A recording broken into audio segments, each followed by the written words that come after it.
ഭഗവതേ വാസുദേവായ. ഓം നമോ ഭഗവതേ വാസുദേവായ. ഓം നമോ ഭഗവതേ വാസുദേവായ. സത്യം നരം ചൈവ നരോത്തമം ദേവീം സരസ്വതിം വ്യാസം തതോ ജയമുദിരയേ നഷ്ടപ്രായേഷ ഭദ്രേഷു നിത്യം ഭാഗവത സേവയാ ഭഗവതീരുത്തമശ്ലോകേ ഭക്തിർഭവതി നൈഷ്ഠികി മൂകം കരോതി വാചാലം പങ്കും ലംഘയതേ ഗിരിം യത്കൃപാതമഹം വന്ദേ ശ്രീഗുരു ദീനധാരിണം യത്കൃപാതമഹം വന്ദേ പരമാനന്ദമാധവം കൃപാതമഹം വന്ദേ ശ്രീചൈതന്യമീശ്വരം. ഓമജ്ഞാനതിമിരാന്തസ്യ ജ്ഞാനാഞ്ജനശ്ലാഘയ ചക്ഷുരുന്മിലിതം യേന തസ്മൈ ശ്രീഗുരുവേ നമഃ. ഹരേ കൃഷ്ണ കൃഷ്ണ കൃഷ്ണ ഹരേ ഹരേ, ഹരേ രാമ രാമ രാമ ഹരേ ഹരേ. ജയ ശ്രീല പ്രഭുപാദ് കി ജയ. ഭഗവത്ഗീതയിലെ നമുക്ക് ഒരു ശ്ലോകം നോക്കാം. 16-ാമത്തെ അധ്യായത്തിലെ 17-ാമത്തെ ശ്ലോക. 16-ാമത്തെ അധ്യായം 17-ാമത്തെ ശ്ലോകം.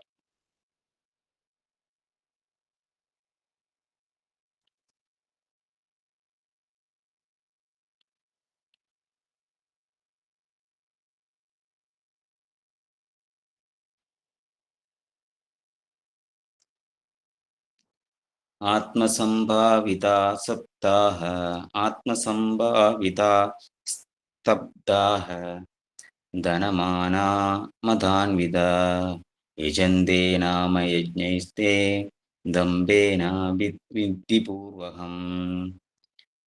ആത്മസംഭാവിതാ സ്തബ്ധാഃ ധനമാനാ മദാന്വിതാഃ യജന്തെ നാമ യജ്ഞൈസ്തേ ദംഭേന വിധിപൂർവകം. ആത്മസംഭാവിതാ സ്തബ്ധാഃ ധനമാനാ മദാന്വിതാഃ യജന്തെ നാമ യജ്ഞൈസ്തേ ദംഭേന വിധിപൂർവകം. വായിക്കാവോ ആരെങ്കിലും? വായിക്കട്ടെ പ്രഭുജി. Translation purpose. ഓം നമോ ഭഗവതേ വാസുദേവായ. ആത്മസംഭാവിതാ സ്തബ്ധ ധനമാനാമദാന്യുതാം യജന്തേ നാമ യജ്ഞസ്തേ ദംഭേന വിധിപൂർവകം. വിവർത്തന ഭാവാർത്ഥം. ഭക്തിവേദാന്ത ശ്രീല പ്രഭുപാദ്. വിവർത്തനം. നിഷേധികളും സ്വയം സംതൃപ്തരുമായി സമ്പത്ത്, ദുരഭിമാനം ഇവയാൽ വ്യാമോഹിതരായി അഹങ്കാരത്തോടെ അവർ ചിലപ്പോൾ വൈദിക വിധികൾ അനുസരിക്കാതെ തന്നെ പേരിന് ചില യജ്ഞങ്ങൾ അനുഷ്ഠിക്കാറുണ്ട്. ഭാവാർത്ഥം. തങ്ങളാണ് എല്ലാം എന്നോർത്ത് വേദഗ്രന്ഥങ്ങളിലെ നിബന്ധനകളെയോ പ്രാമാണികരെയോ അനുസരിക്കാതെ അവർ ചിലപ്പോൾ പേരിനു വേണ്ടി മാത്രം ചില യജ്ഞങ്ങൾ അനുഷ്ഠിക്കാറുണ്ട്. പ്രാമാണിക ഗ്രന്ഥങ്ങളിൽ വിശ്വസിക്കാത്ത അവർ നിഷേധികൾ തന്നെ. സ്വത്ത് കൊന്നുകൂട്ടുന്നതിന്റെയും മിഥ്യാഹംഭാവത്തിന്റെയും ഫലമായി ഉണ്ടാകുന്ന വ്യാമോഹമാണ് ഇതിന് കാരണം. അത്തരക്കാർ സന്ദർഭം വന്നാൽ ആചാര്യന്റെ നില കൈക്കൊണ്ട് ആളുകളെ വഴിതെറ്റിച്ചേക്കാം. മത പുനരുദ്ധാരകരോ ഈശ്വരാവതാരങ്ങളോ ആയി അറിയപ്പെട്ടെന്നും വരാം. അവർ യജ്ഞകർമ്മത്തെ കാഴ്ചവേലയാക്കി തീർക്കും. ദേവന്മാരെയോ തങ്ങൾ സ്വയം സൃഷ്ടിച്ച ഒരു ഈശ്വരനെയോ പൂജിക്കും.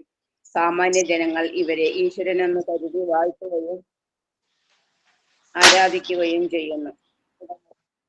അവരെ മതസിദ്ധാന്തങ്ങളിലും ആധ്യാത്മിക ജ്ഞാനത്തിലും ഒട്ടേറെ പുരോഗമിച്ചവരെന്ന് കരുതി ആദരിക്കുന്നു. സന്യാസിമാരുടെ വേഷം ധരിച്ചുകൊണ്ട് ഇക്കൂട്ടർ കൊള്ളരുതായ്മകളെല്ലാം കാണിക്കുന്നു. ഈ ലോകത്തെ തന്നെ ത്യജിച്ച ഒരാൾക്ക് പല നിബന്ധനകളും അനുഷ്ഠിക്കേണ്ടതുണ്ട്. അസുര സ്വഭാവികൾ അത്തരം വിലക്കുകളൊന്നും വിലവെക്കാറില്ല. തനിക്ക് വേണ്ടുന്ന വഴി താൻ ഉണ്ടാക്കണം. ഏവരും അവശ്യം നടക്കേണ്ടതായ ഒരു മാർഗമില്ല തന്നെ എന്നാണ് അവർ കരുതുന്നത്. എല്ലാത്തരം വൈദിക വിധികളോടുമുള്ള അവജ്ഞയെ സൂചിപ്പിക്കുന്നു അവിധിപൂർവകം എന്ന വാക്ക്. അജ്ഞാനത്തിന്റെയും വ്യാമോഹത്തിന്റെയും ഫലമായിട്ടാണ് ഈ മനോഭാവം ഉണ്ടാകുന്നത്. ഹരേ കൃഷ്ണ പ്രഭുജി.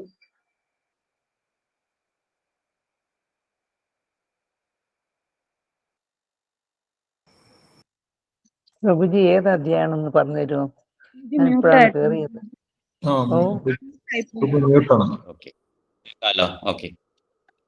ഹരേ കൃഷ്ണ. ഹരേ കൃഷ്ണ. കേൾക്കാലോ? ഹരേ കൃഷ്ണ. പ്രഭുജി 8-ാമത്തെ ശ്ലോകമല്ലേ വായിച്ചേ? 16-ാമത്തെ അധ്യായം 17 ശ്ലോക. 16-ല് 17.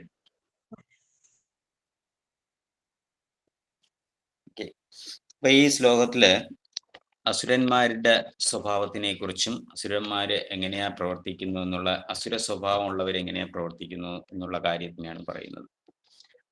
അപ്പോ സാധാരണ സുരന്മാര് എന്ന് പറയുമ്പോൾ ഭഗവാൻ വിഷ്ണുവിനെ പൂജിക്കുകയും വേദമനുസരിച്ച് എന്താ പറയുക യജ്ഞങ്ങളും കർമ്മങ്ങളും എല്ലാം വിധിപ്രകാരം ചെയ്യുന്ന വ്യക്തികളെയാണ് സുരന്മാരെന്ന് പറയുക. അസുരന്മാര് എന്ന് പറയുമ്പോൾ വിഷ്ണുവിനെ എന്താ പറയുക പൂജിക്കാതെ അവരുടെ സ്വന്തം ഇഷ്ടപ്രകാരം പല കാര്യങ്ങളും ചെയ്ത് അവര് ഭൗതികമായിട്ടുള്ള ആസക്തി അവർക്ക് കൂടുതലായിട്ട് ഉണ്ടാകും. ഇതിനെയാണ് അസുരന്മാര് എന്ന് പറയുക.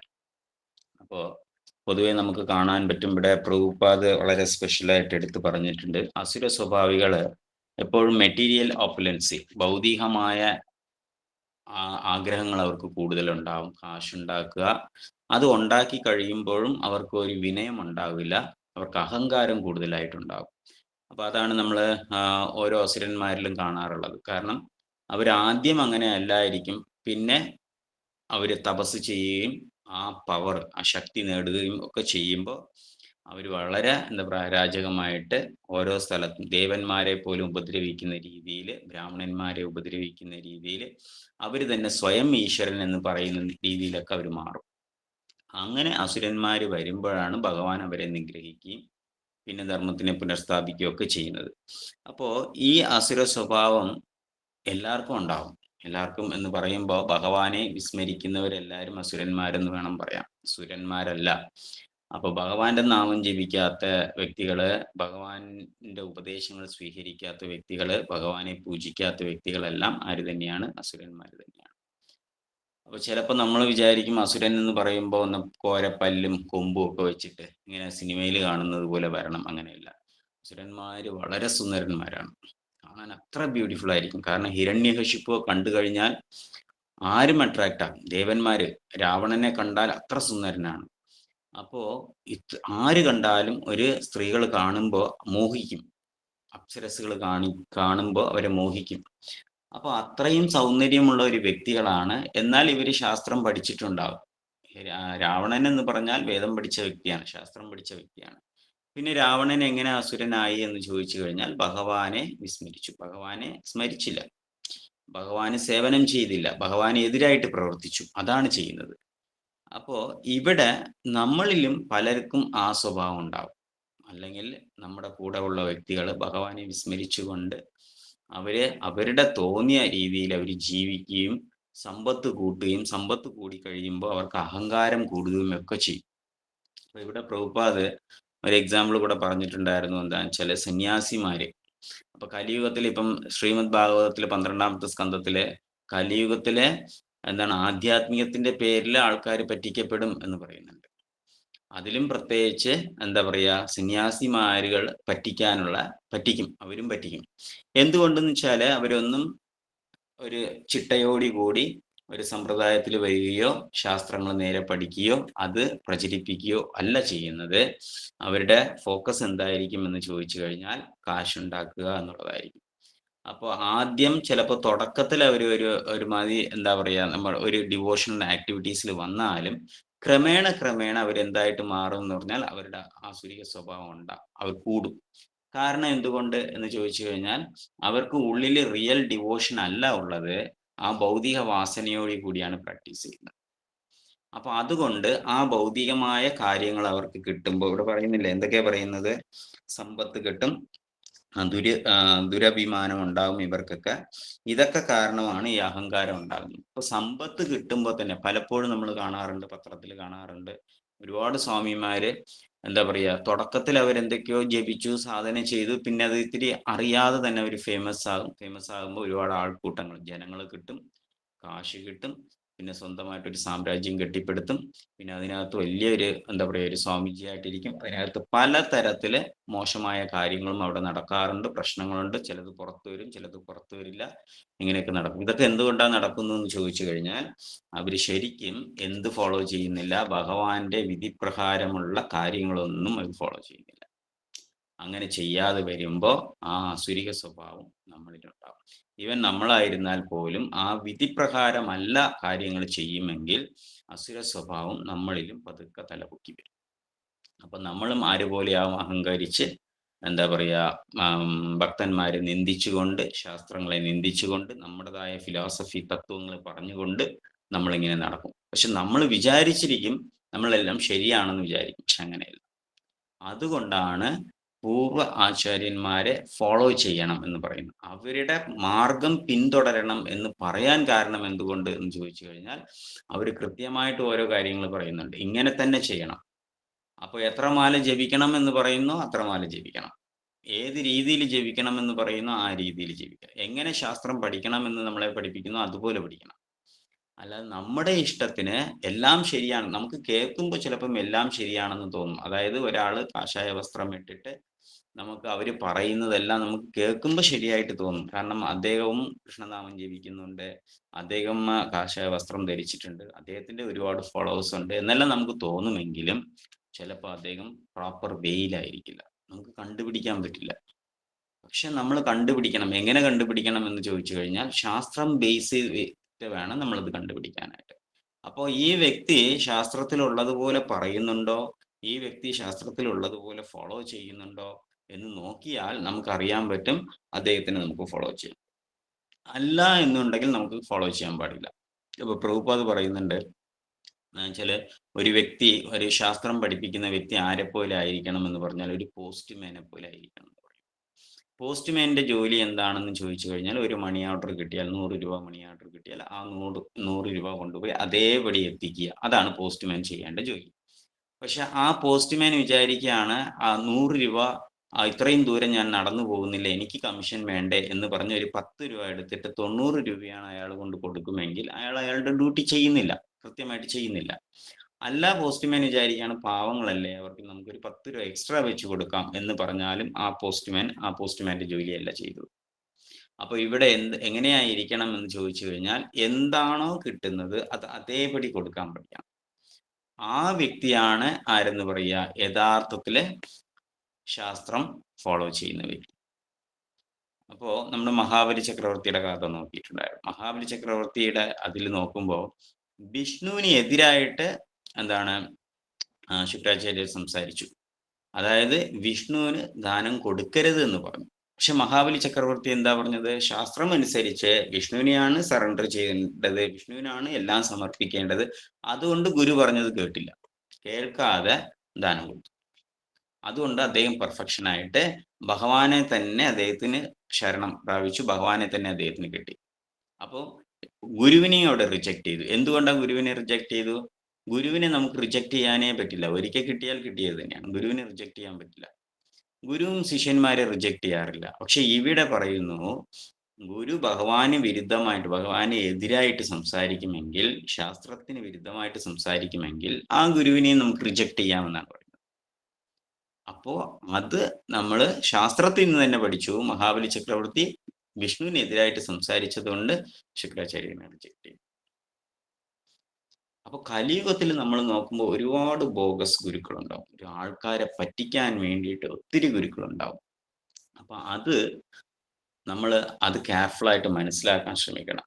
എന്തോ ഭാഗ്യം ഉള്ളത് കൊണ്ട് നമുക്ക് ഇങ്ങനെ ഒരു പരമ്പര, എന്താ പറയുക, ഇസ്കോൺ പ്രഭുപാദ് നമുക്ക് അനുഗ്രഹം ഉള്ളത് കൊണ്ട് നമുക്ക് നല്ലൊരു പരമ്പരയിൽ വരാനും ആ ചിട്ടയോടി ആ വേദശാസ്ത്രം പ്രമാണം വെച്ചുകൊണ്ടാണ് നമ്മൾ പഠിക്കുന്നത്. ഒന്നുമേ പ്രമാണമില്ലാതെ നമ്മൾ പഠിക്കാറില്ല. പ്രമാണമില്ലാതെ ഒരാൾ ഒരു കാര്യം പറഞ്ഞാൽ നമ്മൾ അതിനെ സ്വീകരിക്കില്ല, കാരണം അതിന് ആവശ്യമില്ല നമുക്ക്. അവരൊരു പ്രമാണം വേദശാസ്ത്രത്തിൽ നിന്ന് ഇന്ന സ്ഥലത്തിൽ പറഞ്ഞിട്ടുണ്ട് എന്ന് പറയുമ്പോൾ നമ്മൾ അതിനെ അക്സെപ്റ്റ് ചെയ്യും. അപ്പൊ പ്രഭുപാദിന്റെ ഭഗവത്ഗീതയിൽ അതാണ് ഒരു വിശേഷം. എന്താണെന്ന് ചോദിച്ചാൽ, ഏതൊരു ശ്ലോകം എടുത്താലും അതിനകത്ത് കഠോപനിഷത്ത് എന്ന് പറഞ്ഞു കാണും, മുണ്ടകോപനിഷത്ത് എന്ന് പറഞ്ഞു കാണും, ഈശോപനിഷത്ത് എന്ന് കാണും, അല്ലെങ്കിൽ ശ്രീമദ് ഭാഗവതത്തിൽ നിന്ന് കാണും, പത്മപുരാണത്തിൽ നിന്ന് കാണും, ഗരുഡ പുരാണത്തിൽ നിന്ന് കാണും. ഇങ്ങനെ കാരണം അവിടെ പറയുന്ന അതേ കാര്യം ഇവിടെയും പറയുന്നുണ്ട്. ഇത് പ്രമാണമാണ്. അപ്പൊ ഇത്രയും ക്ലിയർ ആയിട്ട് ഇരിക്കുമ്പോൾ നമുക്ക് ഒരു ഡൗട്ടും ഇല്ലാതെ ആ ആചാര്യനെ ഫോളോ ചെയ്യാം, ആ ബുക്കിനെ ഫോളോ ചെയ്യാം. അങ്ങനെയാണ് നമ്മൾ പഠിക്കുമെങ്കിൽ നമുക്ക് ഒരു തരത്തിലും സംശയം ഉണ്ടാവില്ല. അതല്ല, തെറ്റായ രീതിയിൽ ഒരുപാട് ചിലർക്ക് ഭയങ്കര ആഗ്രഹം ഉണ്ടാകും. ആ ലെക്ചേഴ്സ് കേൾക്കണം, ഇത് കേൾക്കണം, അത് കേൾക്കണം, അത് വായിക്കണം, ഇത് വായിക്കണം എന്ന് പറഞ്ഞ് എല്ലാം കൂടെ വായിച്ചിട്ട്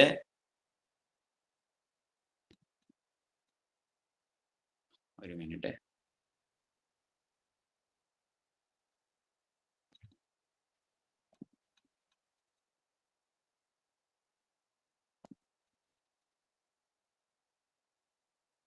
ഹരേ കൃഷ്ണ. ഓക്കെ. അപ്പൊ എല്ലാം കൂടെ വായിച്ചിട്ട് അവർ ടോട്ടലി കൺഫ്യൂസ്ഡ് ആവും. അപ്പൊ അങ്ങനെ ആകാതെ ഇരിക്കണമെങ്കിൽ ആദ്യം നമ്മളൊരു പ്രോപ്പർ ചാനലില് പ്രോപ്പറായിട്ട് ഒരു ശിക്ഷാഗുരുവിൽ നിന്ന് നമ്മൾ പ്രോപ്പറായിട്ട് അത് പഠിക്കണം. കുറച്ച് പഠിച്ച് നമുക്ക് ആ ഫിലോസഫി തറവാകും. ഫിലോസഫിയിൽ ഒരു തരത്തിലും സംശയം ഉണ്ടാവില്ല. പിന്നെ വേറൊരാൾ പറയുന്നത് നമുക്ക് കേൾക്കുമ്പോൾ തന്നെ ഉടനെ മനസ്സിലാകും ഈ വ്യക്തി പറയുന്ന ഈ ഫിലോസഫി തെറ്റാണ്. കാരണം ഇതല്ല പ്രമാണം. നമ്മൾ പ്രമാണത്തോടു കൂടി പഠിച്ചപ്പോ അതിലിങ്ങനെയല്ല പറഞ്ഞിരിക്കുന്നത്. ഈ വ്യക്തി പറയുന്നത് ടോട്ടലി റോങ് ആണ് എന്ന് നമുക്ക് മനസ്സിലായിട്ട് നമുക്ക് റിജക്ട് ചെയ്യാൻ പറ്റും. പക്ഷെ ആദ്യമായിട്ട് നമ്മൾ ഇതൊന്നും അറിയാതെയാണ് എല്ലാവരുടെയും കേൾക്കുമെങ്കിൽ നമുക്ക് മൊത്തത്തിൽ കൺഫ്യൂഷൻ ആയിരിക്കും. ഈവൻ നമുക്ക് നേരെ പഠിക്കാനും പറ്റില്ല ആധ്യാത്മികം. അങ്ങനെയാണെങ്കിൽ നമ്മളിൽ ഓട്ടോമാറ്റിക്കായി നമ്മൾ അറിയാതെ തന്നെ ഒരു ആസുരിക സ്വഭാവം നമ്മളിലോട്ട് വളരും. അപ്പൊ അതുകൊണ്ടാണ് വൈഷ്ണവ സംഘത്തിൽ ഇരുന്നു കൊണ്ട് വൈഷ്ണവരോടൊപ്പം നാമം ജപിക്കുകയും ഒപ്പം ശാസ്ത്രങ്ങൾ ഡിസ്കസ് ചെയ്ത് പഠിക്കുകയും ചെയ്യുകയാണെങ്കിൽ നമ്മൾ വളരെ സ്ട്രോങ് ആയിട്ട് നല്ലൊരു ഭക്തനായിട്ട് നമുക്ക് ആകാൻ സാധിക്കും. ഇപ്പോൾ ബോഗസ് ഗുരുവിനെ കുറിച്ചൊക്കെ ഒരുപാട് കാര്യങ്ങൾ പറയുന്നുണ്ട്. അതായത് ബോഗസ് ഗുരു എങ്ങനെ പറ്റിക്കും, വളരെ രസകരമായിട്ടാണ് ഇവർ പറ്റിക്കുന്നത്. ശരിക്കും ബംഗാളിൽ നടന്ന ഒരു കാര്യമാണ്. ബംഗാളിൽ ചൈതന്യ മഹാപ്രഭു, നമുക്കറിയാം ചൈതന്യ മഹാപ്രഭു എന്ന് വെച്ചാൽ ഭഗവാൻ കൃഷ്ണൻ തന്നെയാണ്. നിത്യാനന്ദ പ്രഭു എന്ന് പറഞ്ഞു കഴിഞ്ഞാൽ ആരാണ്? ബലരാമനാണ്. അപ്പൊ ഇവര് രണ്ടുപേരും ബംഗാളിലെ എല്ലാ സ്ഥലത്തും അമ്പലങ്ങൾ വെക്കുകയും അമ്പലങ്ങളിൽ ആരാധിക്കും. നവദ്വീപ് എന്ന് പറയുന്ന 9 ദ്വീപുകളുണ്ട്. ഈ 9 ദ്വീപിലും ചൈതന്യ മഹാപ്രഭു നിത്യാനന്ദ മഹാപ്രഭു പല ലീലകൾ ചെയ്തിട്ടുണ്ട്. അവിടെയൊക്കെ ഗ്രാമങ്ങളാണ്, ചെറിയ ചെറിയ അമ്പലങ്ങൾ വെച്ച് ആ ലീലകളെല്ലാം അവർ പറഞ്ഞു കൊടുത്തുകൊണ്ടിരിക്കും. ഇതാണ് നടക്കുന്നത് ഈ ബംഗാളിൽ. അപ്പോ ഒരു സ്ഥലത്ത് ഒരു പുതിയതായിട്ട് ഒരു സ്വാമി വരികയാണ്, ഇതുവരെ ഇല്ലായിരുന്നു. അപ്പൊ പുള്ളി കുറെ ശാസ്ത്രങ്ങളൊക്കെ അവിടെ ഇവിടെയൊക്കെ കേട്ട് പഠിച്ചിട്ടുണ്ട്. അപ്പൊ ഇങ്ങനെ നാമം ജപിക്കുന്നുണ്ട്. ആൾക്കാർ നാമം ജപിക്കുമ്പോൾ നമ്മളെ നാട്ടിലെ പോലെയല്ല. നമ്മളെ നാട്ടിലെ ഒരു സ്വാമിയെ കണ്ട നമുക്ക് വളരെ പുച്ഛമാണ്. പക്ഷെ ബാക്കി ഏത് രാജ്യത്ത് പോയിരുന്നാലും സ്വാമി ഒരു കാഷായ വസ്ത്രം ധരിച്ചിരുന്നാലും ശരി, അവര് നാമം ജപിക്കുന്നവരെ കണ്ടാലും ശരി വളരെ റെസ്പെക്ട് കൊടുക്കുന്നുണ്ട് അവര്. അപ്പോ അവിടെ ഈ സ്വാമിയെ കണ്ടപ്പോ എന്ത് വെച്ചാൽ എല്ലാവരും റെസ്പെക്ട് കൊടുത്തിട്ട് അവര് വിളിച്ചു. അപ്പൊ ആൾക്കാർ എന്തെങ്കിലും ആഹാരം കൊടുത്തു, ചെറിയ ദക്ഷിണ കൊടുത്തു.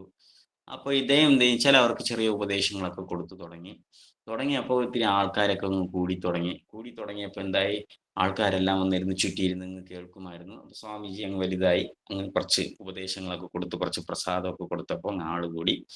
അപ്പൊ സ്വാമിജി എന്ത് വെച്ചാല് പതുക്കെ വിചാരിച്ചു ഒരു ചെറിയ ഒരു കുഞ്ഞമ്പലം പോലെ വെക്കാം നമുക്ക്. അതുവരെ ഫോട്ടോ വെച്ചുകൊണ്ടിരുന്നതാണ്, മരത്തിന്റെ ചോട്ടിൽ ഫോട്ടോ വെച്ചുകൊണ്ടിരുന്ന ആൾ വിചാരിച്ചു ശരി നമുക്കൊരു അമ്പലം ഉണ്ടാക്കാം എന്ന് പറഞ്ഞിട്ട് ഒരു അമ്പലം ഉണ്ടാക്കാൻ വേണ്ടിയിട്ട് കുറച്ച് കാശൊക്കെ കയ്യിലുണ്ടായിരുന്നു. ഈ ആൾക്കാർ ദക്ഷിണ കൊടുക്കുന്നതൊക്കെ ചേർത്തിട്ട് അങ്ങനെ ഒരു അമ്പലം ഉണ്ടായി, ഒരു കുഞ്ഞമ്പലം അവിടെ ഉണ്ടായി. കുഞ്ഞമ്പലം ഉണ്ടാക്കിയിട്ട് പിന്നെ ആൾക്കാരൊക്കെ പിന്നെയും കുറച്ച് കാശൊക്കെ കളക്ട് ചെയ്ത് അവിടെ 2 വിഗ്രഹം വെക്കാം. ആര് വെക്കാം? ഗൗരനീത്തായ്, ഗൗരംഗ മഹാപ്രഭുവും നിത്യാനന്ദ മഹാപ്രഭുടെയും വിഗ്രഹം വെക്കാം എന്ന് പറഞ്ഞു. കാരണം നവദ്വീപില് ഒരു വളരെ ഫേമസ് ആണ്. അപ്പോ എന്ത് വെച്ചാല് 2 വിഗ്രഹങ്ങൾ കൊണ്ടുവന്ന് അമ്പലത്തിൽ, ഗൗരനീത്തായ് എങ്ങനെ നിൽക്കും വെച്ചാൽ 2 കൈ ഇങ്ങനെ പൊക്കിയിട്ടാണ് ഇരിക്കുന്നത്. അപ്പോ എന്തിനാണ്? എല്ലാ ഭക്തന്മാരെയും ഹരിനാമം ജപിപ്പിക്കാനായിട്ട് കൃഷ്ണ അവതാരം അങ്ങനെയാണ് വന്നിരിക്കുന്നത്. അപ്പോൾ അവര് രണ്ടുപേരും ഇങ്ങനെ കൈ മുക്കിയിട്ട് നിൽക്കുകയാണ്. അപ്പൊ ഇദ്ദേഹം എന്താ വെച്ചാൽ ആശ്രമത്തിനകത്ത് പിന്നെ ഭജനയായി, കീർത്തനമായി, പ്രഭാഷണം കൊടുക്കുന്നുണ്ട്, പ്രസാദ വിതരണം ഒക്കെ ചെയ്യുന്നുണ്ട്. അങ്ങനെ ആൾക്കാരൊക്കെ ഇങ്ങനെ തടിച്ചു കൂടുകയാണ്. അപ്പൊ പുതിയ അമ്പലമാണ്, പുതിയ സ്ഥലമാണ്, വിഗ്രഹം വെച്ചിരിക്കുന്നു. ഇദ്ദേഹം അന്ന് രാത്രി അവിടെയൊക്കെ നോർത്തിലൊക്കെ നമ്മൾ പോകുമ്പോൾ അറിയാൻ പറ്റും, പല അമ്പലങ്ങളിലും പൂജാരി അമ്പലത്തിൽ തന്നെ കിടന്നുറങ്ങും. എന്നിട്ട് രാവിലെ എണീറ്റ് ആറ്റിൽ പോയി കുളിച്ചിട്ട് വരും, തിരിച്ച് അമ്പലത്തിൽ പൂജയൊക്കെ ചെയ്യും. അമ്പലത്തിന്റെ സൈഡിലൊക്കെ കിടന്നുറങ്ങും. ചെറിയ ചെറിയ അമ്പലത്തിൽ, ഈവൻ വൃന്ദാവനത്തിൽ നോക്കിയാൽ കൃഷ്ണന്റെ വിഗ്രഹം കൊണ്ട് അവിടെ തന്നെ കിടന്നുറങ്ങും. പക്ഷെ എന്നാൽ അവർ വലിയ ഭക്തന്മാരായിരിക്കും. നമ്മുടെ അമ്പലത്തിന്റെ സൈഡിൽ പോകാൻ പോലും സമ്മതിക്കത്തില്ല. അവിടെ തൊട്ടാ കുറ്റം, ഇവിടെ തൊട്ടാ കുറ്റം, നീങ്ങിപ്പോ എന്നൊക്കെ ഓട്ടിക്കും. പക്ഷെ ബോധത്തില് ഈ പൂജ ചെയ്യുന്ന ആൾക്കാർക്ക് ഒരു ബോധം ഉണ്ടാവില്ല. പക്ഷെ അവര് നേരെ തിരിച്ചാണ്. പണ്ഡർപൂരിൽ പോയാൽ പാണ്ഡുരംഗൻ ഉണ്ട്. പാണ്ഡുരംഗന്റെ കാല് കയറി നമുക്ക് പിടിക്കാം. ആ വിഗ്രഹത്തിന്റെ കാല് പിടിച്ച് നമുക്ക് നമസ്കരിക്കാം. ഏറ്റവും കൂടുതൽ ഭക്തന്മാരുള്ളതാണ്, ഏറ്റവും കൂടുതൽ ലീല ചെയ്തിട്ടുള്ള ഭഗവാനും പണ്ഡർപൂരിലാണ്. അപ്പോ ആ ഒരു ഡിവോഷൻ, ആ ഭക്തിക്ക് അത്രയും ഇമ്പോർട്ടൻസ് അവിടെ അവർ കൊടുക്കുന്നുണ്ട്. അതുപോലെ ഇദ്ദേഹം എന്ത് ചെയ്തു, അമ്പലം കെട്ടി. ഇപ്പൊ രാത്രിയായപ്പോൾ കിടന്നു ഉറങ്ങാൻ നോക്കിയപ്പോൾ ഉറങ്ങാൻ പറ്റുന്നില്ല, ഭയങ്കര കൊതുകടി. കാരണം ഈ ഒരു ഗ്രാമത്തിലെ ഒരു സ്ഥലത്ത് കൊണ്ട് ഇങ്ങനെ ഒരു അമ്പലം വെച്ചിരിക്കുകയാണ്, അവിടെ 2 പുതിയ വിഗ്രഹമൊക്കെ വെച്ചു. ആ സൈഡിൽ കിടന്നപ്പോൾ ഇദ്ദേഹത്തിന് കിടന്നിട്ട് ഉറക്കം വരുന്നില്ല. ചൊറിഞ്ഞ് അവിടെ ഇരുന്ന് ഹോൾ ഡേ അന്ന് ഉറങ്ങിയില്ല. അപ്പൊ അടുത്ത ദിവസം വിചാരിച്ചു, ശരി നമുക്കൊരു കാര്യം ചെയ്യാം, ഒരു വല മേടിക്കാം, കൊതുക് വല മേടിച്ചിട്ട് ആ കൊതുക് വല കെട്ടി കിടക്കാം എന്ന് വിചാരിച്ചു. അപ്പൊ എന്തായി, പുള്ളി പോയിട്ട് ഒരു കൊതുക് വല മേടിച്ചിട്ട് വന്നു. അന്ന് രാത്രിയായപ്പോൾ അമ്പലത്തില് ആൾക്കാരെല്ലാം പോയി, നടയടച്ചു. അതിനിട്ട് ഭഗവാൻ അപ്പുറത്തിരിപ്പുണ്ട്. ഇദ്ദേഹം സൈഡിൽ പോയിട്ട് ഒരു പായം വിരിച്ചിട്ട് അവിടെ ഇങ്ങനെ കെട്ടണം, കയറ് കെട്ടണം. അപ്പൊ പുതിയ അമ്പലമാണ്, ആണിയൊന്നും അടിച്ചിട്ടില്ല. രാത്രിയാകുമ്പോൾ ഒന്നും ഒരു സെറ്റപ്പും ഇല്ല. ഇദ്ദേഹത്തിന് കൊതുക് കിടന്നു, കാരണം ഇന്നലെ ഉറങ്ങിയില്ല, അപ്പൊ ഇന്ന് ഉറങ്ങണം. എന്ത് ചെയ്യട്ടെ എന്ന് പറഞ്ഞിട്ട് ശിഷ്യന്മാരൊക്കെ പോയി, എല്ലാവരും പോയി ഓരോ സ്ഥലത്തില്. ഇത് ഇങ്ങനെ നോക്കിയപ്പോൾ അവിടെ ഒന്നുമില്ല. നോക്കിയപ്പോൾ അവിടെ ഒരു വിഗ്രഹം ഇരിക്കുന്നു, 2 പേര് കൈ പൊക്കിയിട്ടിരിക്കുന്നു. ഒരു സൈഡ് ഗൗരനീത്തായി, തൊട്ടപ്പുറത്ത് നിത്യാനന്ദ പ്രഭു. ഉടനെ ഒരു വിഗ്രഹത്തിനെ അവിടെ കൊണ്ടുവച്ച്, ഒരു വിഗ്രഹത്തിനെ പൊക്കിയെടുത്ത് ഇപ്പുറത്ത് കൊണ്ടുവച്ച്. ആ 2 കയ്യിൽ 2 കയറ് കെട്ടി. എന്തിനാണ്? നെറ്റിന്റെ ഈ കൊതുക് വല കെട്ടാനായിട്ട്. അപ്പുറത്ത് കയ്യിൽ 2 കൈയിലും കെട്ടി, ഇപ്പുറത്ത് 2 കൈയിലും കെട്ടി. ഇങ്ങനെ മൊത്തത്തിൽ നെറ്റ് പോലെ കെട്ടി സൂപ്പറാക്കി. എന്നിട്ട് എന്താ ചെയ്യുന്നു, ഇദ്ദേഹം ഭഗവാൻ 2 പേരും ഇങ്ങനെ പിടിച്ചുകൊണ്ടിരിക്കണം, അടിയിൽ കിടന്ന് നല്ല സുഖം ഉറങ്ങും. അപ്പൊ തലേ ദിവസം ഉറങ്ങാത്തത് കൊണ്ട് സ്വാമി അങ്ങ് മറന്നങ്ങ് ഉറങ്ങിപ്പോയി. വെളുപ്പ രാവിലെ ആയി, മംഗളാരത്തിക്ക് എണീക്കണം, മംഗളാരത്തിക്ക് എണീറ്റില്ല. അവിടെ നല്ല സൂപ്പറായിട്ട് ഉറങ്ങിയാണ്. ശിഷ്യന്മാരൊക്കെ അവിടെ നിന്ന് വന്നിട്ട് നോക്കിയപ്പോൾ കതവ് തുറന്നില്ല. കതവ് തുറക്കാതെ ആയപ്പോൾ മുട്ടി. എത്ര മുട്ടിയിട്ടും സ്വാമിക്ക് ചെവിക്കകത്തൊന്നും കേൾക്കുന്നില്ല. കാരണം തലേ ദിവസത്തെ ആ ടയർഡ്നെസ്സിൽ നന്നായിട്ട് ഉറങ്ങുകയാണ്. ഇപ്പൊ എന്താണ്, പൊതുവലയ്ക്കകത്ത് സൂപ്പറായിട്ട് ഉറങ്ങിക്കൊണ്ടിരിക്കുന്നു. അപ്പൊ ഇവരെന്ത് ചെയ്ത്, അയ്യോ നമ്മുടെ ഗുരുവിന് എന്തെങ്കിലും പറ്റിയോ എന്ന് പറഞ്ഞിട്ട് അവർ നമുക്ക് എത്തി നോക്കാം എന്ന് പറഞ്ഞിട്ട് ആ ജനലിൽ കൂടെ എത്തി നോക്കിയതും ഗൗർനീത്തായി ഒരു കയ്യിൽ ഇങ്ങനെ പിടിച്ചിരിക്കുകയാണ് നെറ്റ്. നിത്യാനന്ദ പ്രഭുവും ഗുരു. ഓ എൻ്റെ ഗുരുവേ, എത്ര ഭാഗ്യവാനാണ്, ഭഗവാൻ തന്നെ അങ്ങേക്ക് നെറ്റ് പിടിച്ചു കൊടുക്കുന്നു എന്ന് പറഞ്ഞു. ഇവർ അവിടെ നിന്ന് ഓടി, നാട്ടുകാർ കംപ്ലീറ്റ് ആയിട്ട് പിടിച്ചോണ്ട്.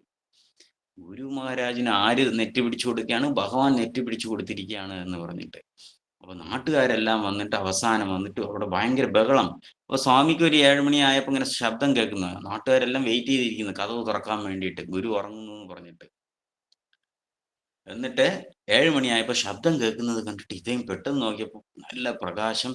അയ്യോ, ഒന്നും അമ്പലത്തില് മംഗളാരത്തിയും ചെയ്തില്ല, ഒന്നും നടന്നില്ല, ആൾക്കാരെന്ത് വിചാരിക്കും എന്ന് പറഞ്ഞിട്ട് പെട്ടെന്ന് കതവ് തുറന്നു നോക്കിയപ്പോൾ ആൾക്കാരെല്ലാം ഗുരുവേ എന്ന് പറഞ്ഞിട്ട് എല്ലാവരും കാലി വീഴുന്നു. ശിഷ്യൻ വീഴുന്നു, ബാക്കി ജനങ്ങളെല്ലാം വിളിക്കുന്നു, അങ്ങ് മഹാഭക്തനാണ്, അങ്ങേക്ക് വേണ്ടി ഭഗവാൻ തന്നെ നെറ്റി പിടിച്ചു തന്നു എന്ന് പറഞ്ഞിട്ട് അവരെല്ലാം പറയാം. അപ്പൊ ഇദ്ദേഹം പതുക്കെ സൈലന്റ് ആയിട്ട് വിചാരിച്ചു, ശരിയാണ്, അത് അങ്ങനെ മെയിൻറ്റെയിൻ ചെയ്യാം എന്ന് പറഞ്ഞിട്ട്, ഞാൻ പോലും അറിഞ്ഞില്ല ഭഗവാൻ എനിക്ക് നെറ്റി പിടിച്ചിരിക്കുന്നു, രാവിലെ ഞാൻ നോക്കിയപ്പോ എന്ന് പറഞ്ഞ് അദ്ദേഹം കൂടെ അങ്ങ്. അത് കേട്ടപ്പോ അന്ന് മുതൽ അവിടെ ഭയങ്കര തിരക്കാണ് അമ്പലത്തിൽ. എന്താണ്, ഗൗർനീത്തായി ഗുരുവിന് നെറ്റി പിടിച്ചു കൊടുത്തു എന്ന് പറഞ്ഞിട്ട്. അപ്പൊ ഇങ്ങനെ ഭഗവാനെ വെച്ചുകൊണ്ട് ബോഗസ് ഗുരുക്കൾ എന്ത് ചെയ്യും, ചില പറ്റിക്കും. ഭഗവാനെ തന്നെ കാശുണ്ടാക്കാനായിട്ട് യൂസ് ചെയ്യുന്ന ആൾക്കാരാണ്, അല്ലെ? ശാസ്ത്രത്തിനെ തന്നെ കാശുണ്ടാക്കാനായിട്ട് യൂസ് ചെയ്യുന്ന ആൾക്കാരാണ്. എന്നിട്ട് അങ്ങനെ പറ്റിച്ചു, അങ്ങനെ ഭയങ്കര ഫേമസ് ആയി. പിന്നെ ഡെയിലി ആൾക്കാർ, ഇപ്പൊ ചെറിയ അമ്പലം വലിയ അമ്പലമായി, വലിയ ആഡംബരമായി. അവസാനം ജനങ്ങളെല്ലാം ഇങ്ങനെ എന്താ പറയാ, ദീക്ഷ ചോദിക്കാൻ വരും. പൈസ കൊടുത്തവർക്ക് ദീക്ഷ കൊടുക്കും, പൈസ ഇല്ലെങ്കിൽ ദീക്ഷയില്ല. ഇങ്ങനെ പല തരത്തിലും അവിടെ എന്താ പറയാ, അദ്ദേഹം ഫേക്കായിട്ട്, കള്ളത്തനമായിട്ട് ഇങ്ങനെ പ്രചരണം നടത്തുകയാണ്, വലിയ സെറ്റപ്പായിട്ട് മാറുകയാണ്. അപ്പോ ഇതെല്ലാം ആചാര്യസ് പറയുന്ന കഥകളാണ്. അപ്പൊ ഇവിടെ എന്താ സംഭവിക്കുന്ന വെച്ചാൽ, ബോഗസ് ഗുരുവാണ്.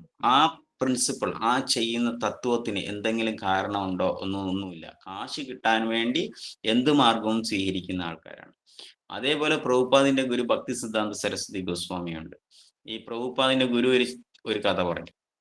അതായത് ഒരു യോഗി ഉണ്ടായിരുന്നു. ഈ യോഗി ഹിമാലയത്തിൽ പോയിട്ട് കുളിരും തണുപ്പും എല്ലാം സഹിച്ചുകൊണ്ട്, തണുപ്പും വെയിലും എല്ലാം സഹിച്ചുകൊണ്ട് ഒരുപാട് കഠിന തപസ് അനുഷ്ഠിച്ച് അദ്ദേഹത്തിന് സിദ്ധി കിട്ടി. ശരിക്കും കുറച്ച് യോഗ പ്രാക്ടീസ് ചെയ്ത് തന്നെയാണ് സിദ്ധി കിട്ടിയത്. സിദ്ധി എന്താണ് സിദ്ധി കിട്ടിയെന്ന് ചോദിച്ചു കഴിഞ്ഞാൽ, വെള്ളത്തിന്റെ പുറത്ത് നടക്കണം, ലൈറ്റ് വെയിറ്റ്, ബോഡിയെ ഭയങ്കര എന്താ പറയാ വെയിറ്റ്ലെസ് ആയിട്ടാക്കിയിട്ട് വെള്ളത്തിന്റെ പുറത്ത് ലഹിമ എന്ന് പറയുന്ന അനിമ ലഹിമ എന്നൊക്കെ പറയുന്ന പോലെ സിദ്ധി എല്ലാം കിട്ടിയിട്ട് വെള്ളത്തിന്റെ പുറത്ത് ഇങ്ങനെ പേപ്പർ പോലെ ഇങ്ങനെ മെതന്നു പോകുന്നത് പോലെ അദ്ദേഹം നടന്നു പോകുന്നു. അപ്പോ അങ്ങനെ ഹിമാലയത്തിൽ പോയി 25 വർഷം തപസ് ചെയ്ത് ആ സിദ്ധിയുമായിട്ട് ഗ്രാമത്തിൽ വന്നു. ഗ്രാമത്തിൽ വന്നിട്ട് ഗ്രാമത്തിൽ ഇങ്ങനെ ഗംഗ പോവുകയാണ്. ഗംഗയിൽ ബോട്ടിൽ പോലും പോകാൻ പറ്റില്ല. ഈ സ്വാമിജി അങ്ങനെ ഗംഗയുടെ പുറത്ത് അങ്ങനെ നടന്നു വരികയാണ്. ഇത് കണ്ടാൽ ആരതിശയിക്കില്ല. എല്ലാ ജനങ്ങളും അങ്ങ് തടിച്ചുകൂടി. അവരെല്ലാരും സ്വാമിജിക്ക് ജയ് വിളിച്ചു. എല്ലാരും റിസീവ് ചെയ്തു. അവിടെ കൊണ്ട് ഇരുത്തിയിട്ട് അങ്ങനെ എല്ലാവരും അനുഗ്രഹം മേടിക്കുന്നുണ്ട്, പ്രസാദം മേടിക്കുന്നുണ്ട്, ദക്ഷിണ കൊടുക്കുന്നുണ്ട്. അങ്ങനെ സ്വാമിജി അങ്ങനെ ഹാപ്പി ആയിട്ട് അവിടെ നടക്കുകയാണ്. അപ്പൊ രണ്ടുപേരും എന്ന് പറഞ്ഞു, സ്വാമിജി എനിക്കും അങ്ങയുടെ ശിഷ്യനായിട്ട് മാറണം എന്ന് പറഞ്ഞു. അപ്പോൾ സ്വാമിജി പറഞ്ഞു, ഓക്കെ നിങ്ങൾ ആയിക്കോളൂ, വരൂ, നാളെ മുതൽ നമുക്ക് പ്രാക്ടീസ് ചെയ്യാം എന്ന് പറഞ്ഞ് ജപം ചെയ്യുന്നുണ്ട്. പല കാര്യങ്ങൾ അദ്ദേഹം പഠിപ്പിക്കുന്നുണ്ട്. യോഗയുടെ ഓരോ പ്രോസസ്സ് പഠിപ്പിക്കുന്നുണ്ട്. അങ്ങനെ ഒരു ദിവസം ഗംഗ കടന്ന് അപ്പുറത്ത് പോകണം. ശിഷ്യന്മാരോടൊപ്പം ഗുരു പോവുകയാണ്. എന്നിട്ട് പെട്ടെന്ന് ഗുരു പറഞ്ഞു, ശരി ഞാൻ അങ്ങ് നടന്നു പോകാം, നിങ്ങളെല്ലാവരും ബോട്ട് പിടിച്ചങ്ങ് വന്നോളൂ എന്ന് പറഞ്ഞു. അപ്പം ഗുരു അങ്ങനെ ബോട്ടിൽ എന്താ പറയാ അങ്ങനെ വെള്ളത്തിന്റെ പുറത്തങ്ങ് നടന്നു പോവുകയാണ്. ശിഷ്യന്മാർ അതിശയമായിട്ട് നോക്കിയിട്ട് ബോട്ടിൽ കയറി അങ്ങോട്ട് വരും. ബോട്ടിൽ കയറി അപ്പുറത്ത് കരയ്ക്കൊന്ന് ഇറങ്ങും. ഇറങ്ങിയിട്ട് ഗുരുവിന്റെ അടുത്ത് ചോദിക്കും, ഗുരുവേ ഈ തപസ് പഠിക്കാൻ, ഈ സിദ്ധി കിട്ടാൻ എത്ര കാലം എടുത്തുകൊണ്ട്? അപ്പോൾ ഇദ്ദേഹം പറയും, ഈ സിദ്ധി കിട്ടാനായിട്ട് ഒരുപാട് കഠിന തപസ് അനുഷ്ഠിക്കണം, 25 വർഷമായി എന്ന് പറയും. അപ്പൊ ഇദ്ദേഹം പറയും, ഞങ്ങൾ ഈ ബോട്ടിൽ വന്നപ്പോൾ 25 പൈസയാണ് കൊടുത്തത്. അതായത് 25 പൈസയ്ക്കുള്ള വിദ്യയ്ക്ക് 25 വർഷം ഗുരുവിനായോ എന്ന് ചോദിക്കും. ഈ വെള്ളത്തിന്റെ പുറത്ത് നടന്നത് കൊണ്ട് ഗുരുവിന് എന്ത് പ്രയോജനം, ജനങ്ങൾക്ക് എന്ത് പ്രയോജനം, ശിഷ്യന് എന്ത് പ്രയോജനം? ഒരു പ്രയോജനവും ഇല്ല.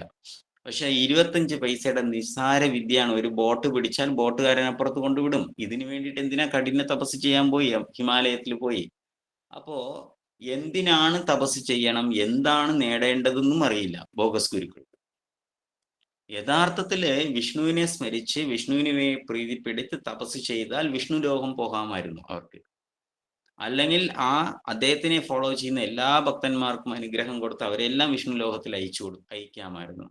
ഈ ഒരു യൂസ്ലെസ് ആയിട്ട് ഒരു യോഗ പഠിച്ചത് കൊണ്ട് എന്ത് പ്രയോജനമാണുള്ളത് അദ്ദേഹത്തിന്? ഒരു പ്രയോജനവും ഇല്ല.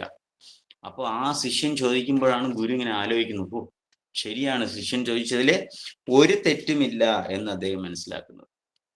അപ്പോ ബോഗസ് ഗുരുക്കളുടെ ബോധം, കോൺഷ്യസ് ഇതൊന്നും ഭഗവാനിലായിരിക്കത്തില്ല.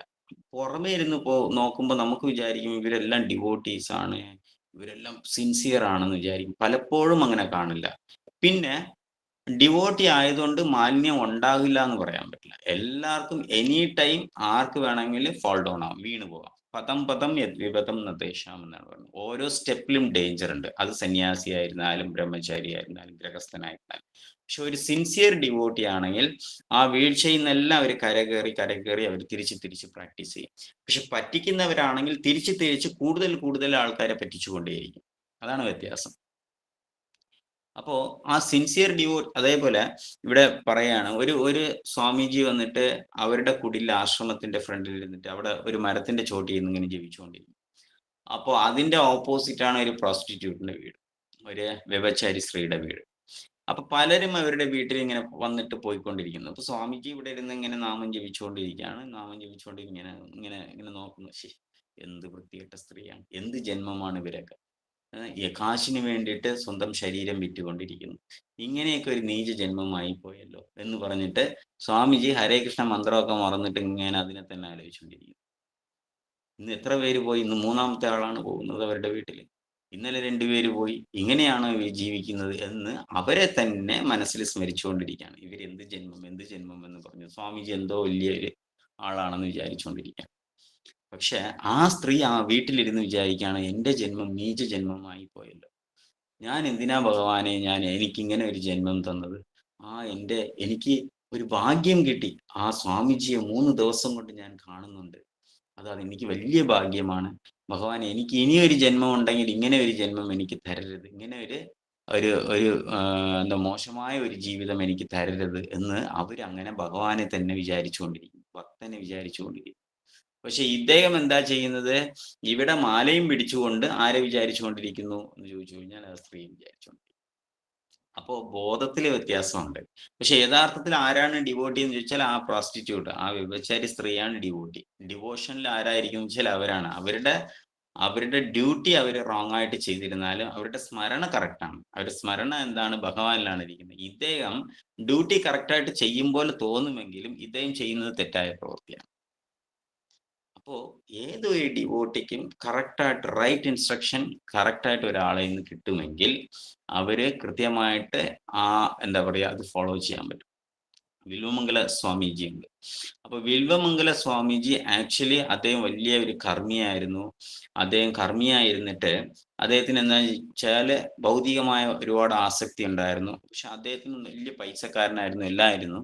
അപ്പൊ അദ്ദേഹം ഇങ്ങനെ ഒരു സുന്ദരിയായ ഒരു വ്യഭിചാരി സ്ത്രീയെ അന്വേഷിച്ചു പോകും. അവരുടെ പേര് ചിന്താമണി എന്നായിരുന്നു. അപ്പൊ ചിന്താമണി അന്വേഷിച്ച് പല പ്രാവശ്യവും വില്വമംഗല സ്വാമി പോയിട്ട് വരും. അവരുടെ കൂടെ ടൈം സ്പെൻഡ് ചെയ്യും. അവർക്ക് കാശും സ്വർണവും എല്ലാം കൊടുക്കും.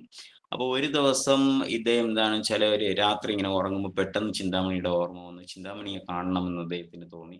അദ്ദേഹം അങ്ങ് ഇറങ്ങി ചിന്താമണിയെ കാണാനായിട്ട് പാതിരാത്രി.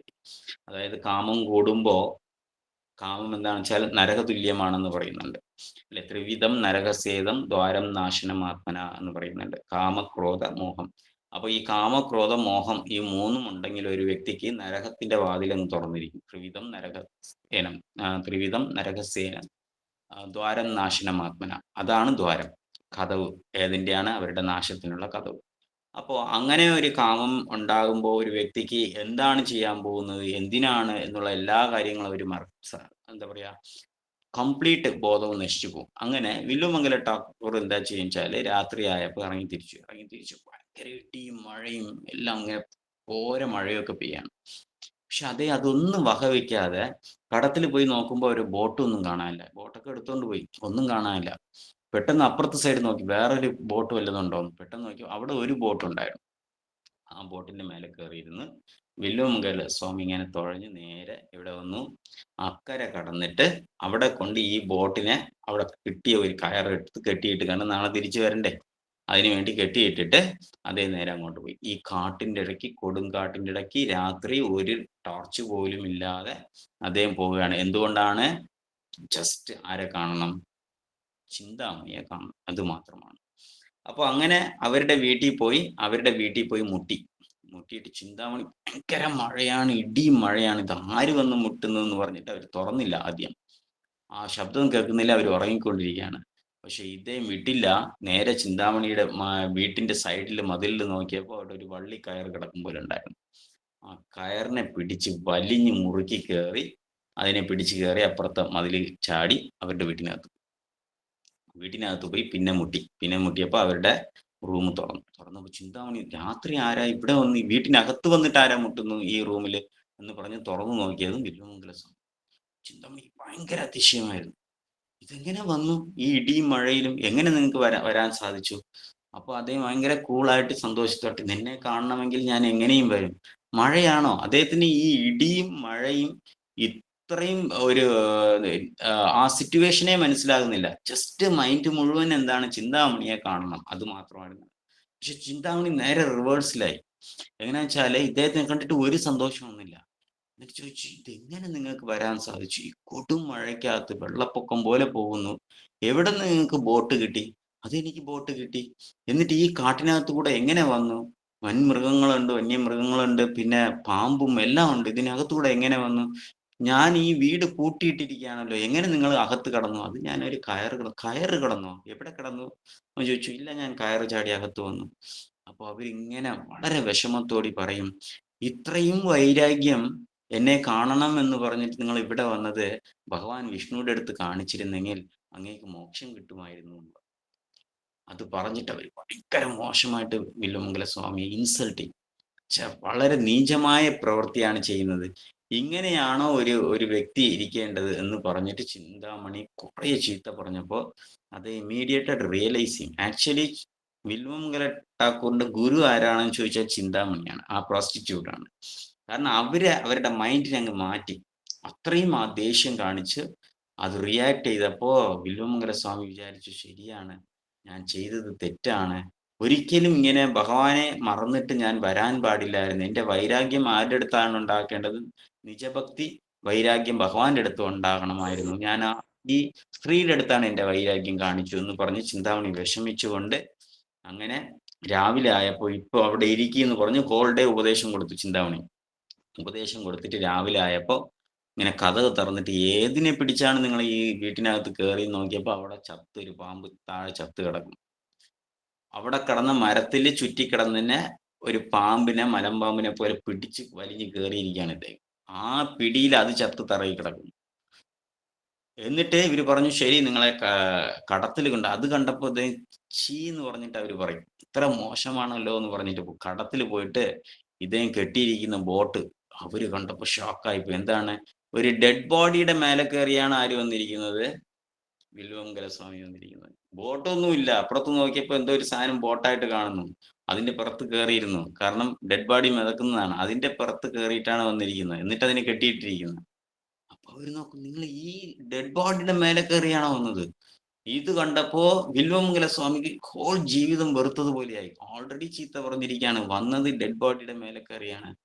എന്ത് കാമമാണ് എനിക്ക് ഉണ്ടായത് എന്ന് പറഞ്ഞിട്ട് വളരെ വിഷമത്തോടെ വേറൊരു ബോട്ടില് വില്വമംഗല സ്വാമി തിരിച്ചു പോയും ആ ഒരു വൈരാഗ്യം അങ്ങനെ ഈ ചിന്താമണിയുടെ ഉപദേശം മുഴുവൻ മനസ്സിൽ കൊണ്ടുകൊണ്ട് അദ്ദേഹം ഭഗവാന്റെ നാമം ജപിച്ചു തുടങ്ങും. വലിയ ഭക്തനായിട്ട് മാറും വില്വമംഗല സ്വാമി. പക്ഷെ വില്വമംഗലം സ്വാമി വലിയ ഭക്തനായിട്ട് മാറിയിരുന്നാലും പിന്നെയും മനുഷ്യരല്ലേ, ആ കാമക്രോധ മോഹങ്ങൾ എപ്പോഴും ഉണ്ടാവും. ഏതൊരു വലിയ വ്യക്തി ഉണ്ടായിരുന്നാലും, ഒരു സന്യാസി ഉണ്ടായിരുന്നു, ഒരു സന്യാസി പറയാണ് എനിക്ക് കാമമൊന്നും ഉണ്ടാവില്ല എന്ന് പറഞ്ഞാൽ തെറ്റാണ്. എല്ലാവർക്കും ഉണ്ടാവും. പക്ഷെ ആ സന്യാസി നിയന്ത്രിക്കാൻ അറിയാം, ബാക്കിയുള്ളവർക്ക് നിയന്ത്രിക്കാൻ അറിയില്ല, അത്രേ ഉള്ളൂ. ഒരാൾ പറയാണ് എനിക്ക് കാമക്രോധങ്ങളൊന്നും ഇല്ല എന്ന് പറഞ്ഞാൽ അയാൾക്ക് എന്തോ അസുഖമാണെന്ന് നമുക്ക് മനസ്സിലാക്കാം. കാരണം ഇതെല്ലാവർക്കും ഉള്ളതാണ്. അപ്പോ ഇവിടെ എന്താണെന്ന് വെച്ചാൽ വില്വമംഗല സ്വാമി ഇതെല്ലാം പ്രാക്ടീസ് ചെയ്തുകൊണ്ടിരിക്കുന്നു. പക്ഷെ എന്നിട്ട് ഒരു ദിവസം ഇങ്ങനെ നാമം ജപിച്ചുകൊണ്ട് റോഡിൽ പോകുമ്പോൾ ഒരു സ്ത്രീ കുളിച്ചിട്ട് അങ്ങ് വരും, നനഞ്ഞ വസ്ത്രമായിട്ട് വരും. അദ്ദേഹത്തിന് പെട്ടെന്ന് അവരെ കണ്ടപ്പോൾ ഒരു കാമം തോന്നി. കാമം തോന്നിയ ഉടനെ വില്വമംഗല സ്വാമി എന്ന് വെച്ചാൽ കണ്ണടച്ചിട്ട് തിരിഞ്ഞു നോക്കുമ്പോൾ ആ സ്ത്രീ ഇദ്ദേഹം കാണുന്നത് കണ്ടിട്ട് പേടിച്ചിട്ട് ടക്കന, കാരണം ഇങ്ങനെ ഷോക്കായിട്ട് ഇങ്ങനെ സ്വാമിജി ഒന്ന് ഫ്രണ്ടിൽ നിന്ന് നിൽക്കുകയാണ്. ഇത് കണ്ടപ്പോൾ അവര് പേടിച്ചിട്ട് അങ്ങ് ഓടും. ഓടിയ ഉടനെ വില്വമംഗല സ്വാമി അവരുടെ ബാക്കിൽ കൂടെ ഓടും. നിൽക്കൂ ഒരു നിമിഷം നിൽക്കൂ എന്ന് പറഞ്ഞിട്ട്. പക്ഷെ ആ സ്ത്രീ നിൽക്കില്ല, അവര് ഓടും. ഇദ്ദേഹം ബാക്കിൽ കൂടെ പോകും. പോകരുത്, നില്ലെന്ന് പറഞ്ഞിട്ട്. അപ്പൊ അവര് പേടിച്ചിട്ട് നേരെ വീട്ടിനകത്ത് പോയിട്ട് ഭർത്താവിനെ വിളിക്കും. എന്തിനാന്നറിയില്ല, എന്നെ ആ സ്വാമിജി എന്ന് പറയുന്ന അദ്ദേഹം എന്നെ ഇങ്ങനെ ഓട്ടിച്ചിട്ട് എന്റെ ബാക്കിൽ കൂടെ ഓടി വരുന്നു. ഭർത്താവ് വന്നിട്ട് ചോദിക്കും, എന്താ സ്വാമിജി, എന്താ വേണ്ടത്, എന്താണ് ആവശ്യം, എന്റെ ഭാര്യയുടെ ബാക്കിൽ എന്തിനാ ഓടിയെന്ന് ചോദിക്കും. അപ്പൊ അവര് ചോദിക്കും എനിക്കൊരു ഉപകാരം ചെയ്യണം എന്ന് ചോദിക്കും. എന്താണ് ഉപകാരം? അവരുടെ അടുത്ത് 2 പിന്ന്, അവരുടെ തലയിൽ വെക്കുന്ന 2 പിന്ന് വാങ്ങിച്ചു തരാൻ പറയും. അപ്പൊ ആ സ്ത്രീ എന്തിനാണെന്ന് ചോദിക്കും. അത് തരാൻ പറയൂ എന്ന് പറയും.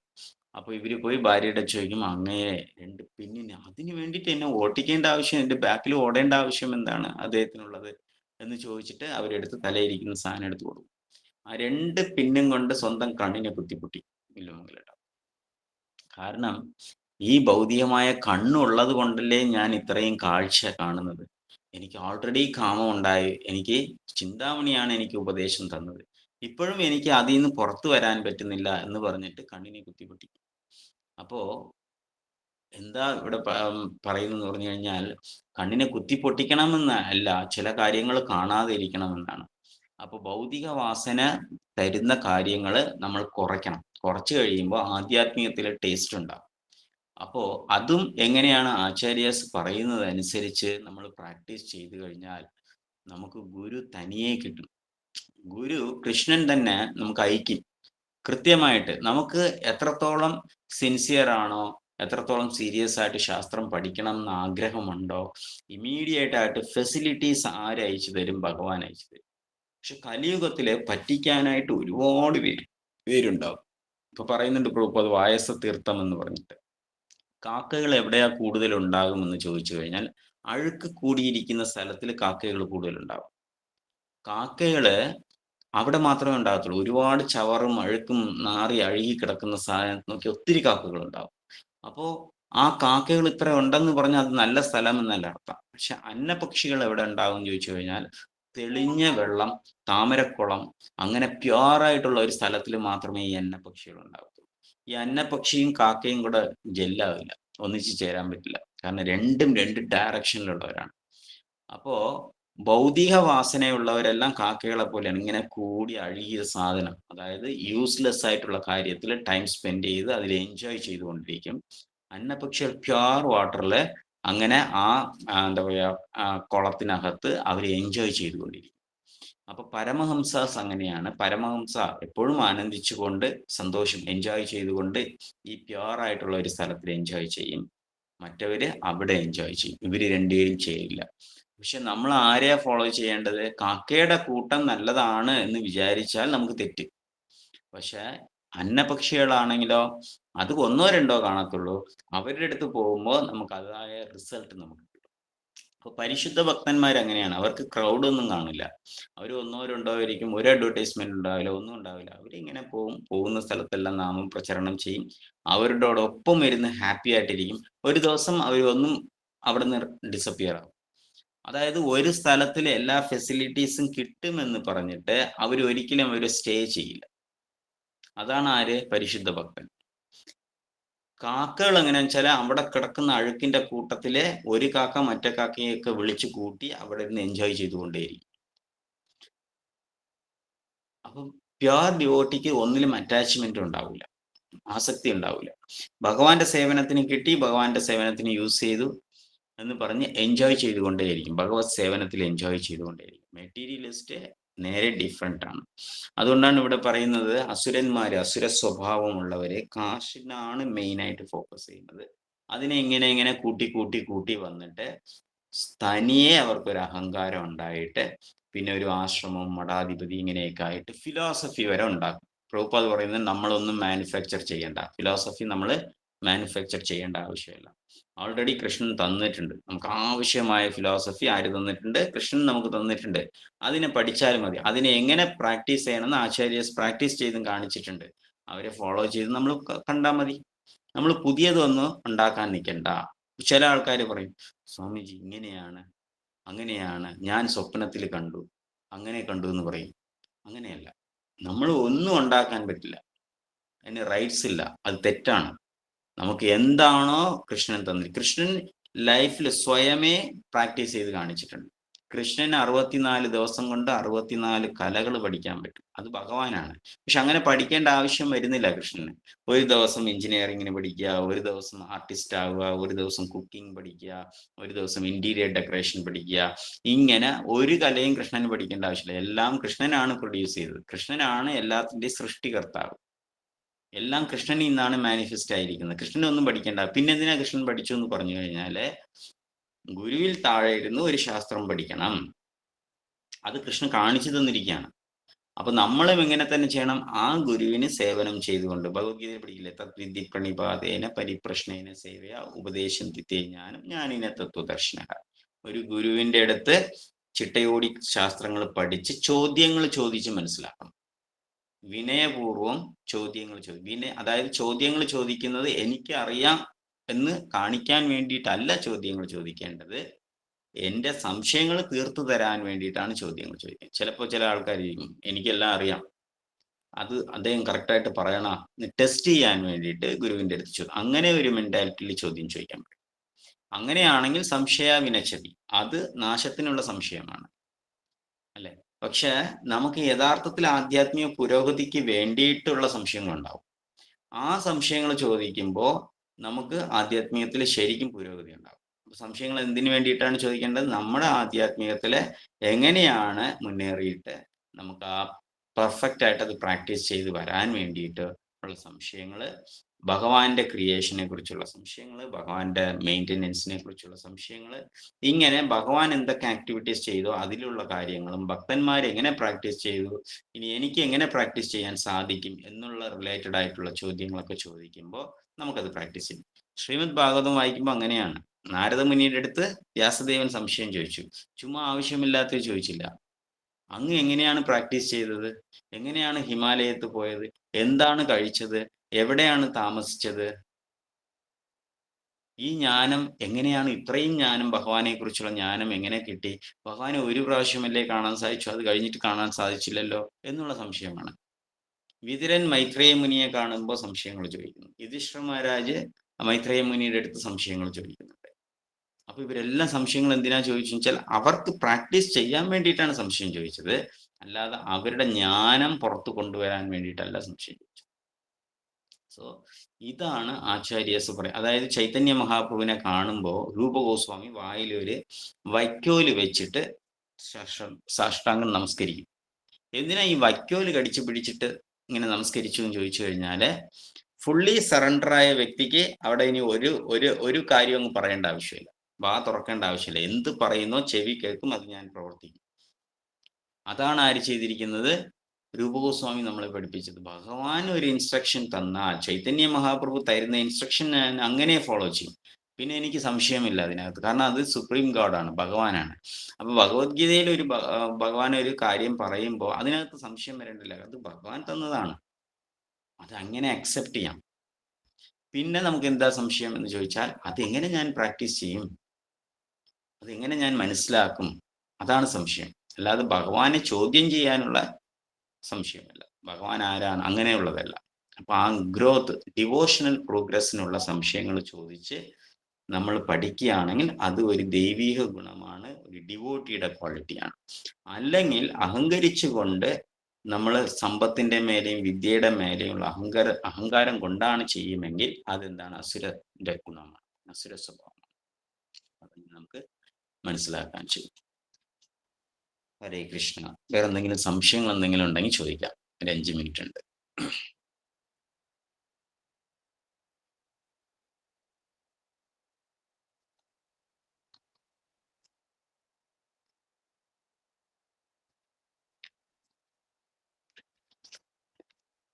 എല്ലാരും ഉണ്ടോ? പോയോ? അനക്കൊന്നും കണ്ടില്ല.